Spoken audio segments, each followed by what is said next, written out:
সে এক নতুন এক রেসিপি আজ রান্না করার দায়িত্ব পড়েছে আমার। কিন্তু এটা কি হলো, তেলটা তো খুবই কম দিতে বলেছিল, তেলটা তো আমার অনেকটা পড়ে গেছে। কি হবে জানি না। তো এটা কী বলো তো বন্ধুরা, এটা হলো সেই দানা কলা, দানা মানে কলাটা, কচি কলাটা, যেটাকে ভাপিয়ে নিয়ে সেদ্ধ করে দানাগুলোকে আমাকে ছাড়িয়ে দিয়েছিল শাশুড়ি মা। আমি সর্ষে ফোড়ন দিয়ে, শুকনো লঙ্কা ফোড়ন দিয়ে চিংড়ি মাছটাকে ভেজে তার উপরে ওগুলোকে দিয়ে দিই।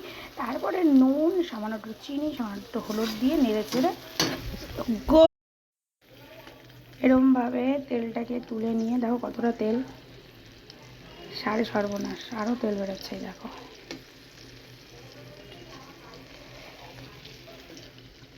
এইভাবে আমি তুলে নেব।